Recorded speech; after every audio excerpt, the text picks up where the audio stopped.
The Minister of Environment and Climate, please, Excellency, the stage is yours. Excellencies, ladies and gentlemen, Nisambula Binaka, and a very good afternoon to you. I thank the Government of France for convening this important dialogue and for the opportunity to speak on behalf of the people of Fiji and the broader Pacific family of the small islands developing states.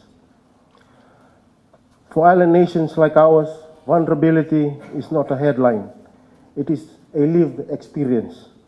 The triple planetary crisis of climate change, biodiversity loss, and pollution cuts deep across our environment, our economy, our society, and our sovereignty.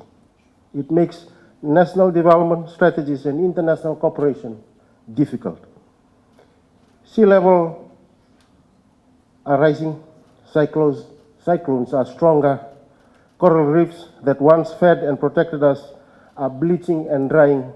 In Fiji, we endure over 500 million in damage from disasters each year, yet we contribute less than 0.03% of global emissions. Climate finance must reflect this imbalance.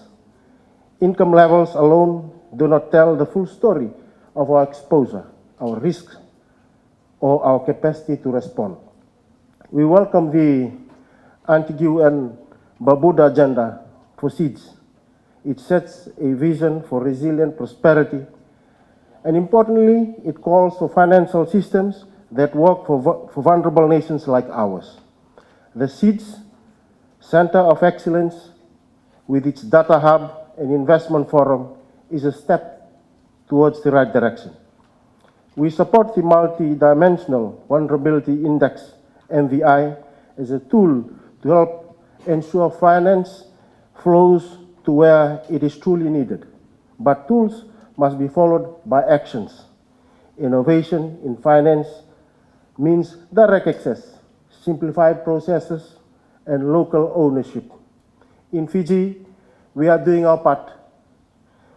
We are trialing green and blue bonds to invest in nature and resilience.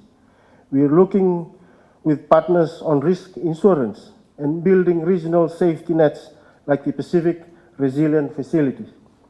These are not theoretical, they are practical tools to give our people breathing room before and after the next disaster.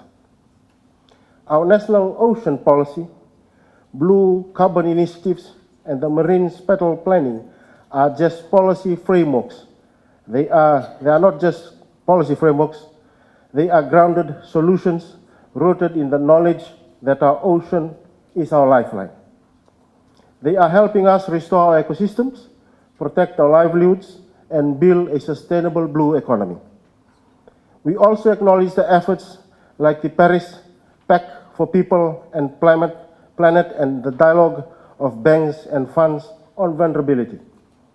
But early warning must be followed by early action that is anchored in science, yes, but also in the traditional knowledge of our people. This is where real resilience lives. Finally, let us be clear, seeds are not waiting. We are already leading with courage, with creativity, and with community. But leadership must be matched with partnership. We ask not for clarity, not for charity, but for fairness, not for sympathy, but for solidarity. The Pacific is rising not only in the challenge, but in resolve. Let this forum be the moment we turn words into action and ambition into delivery. Binakabaliw.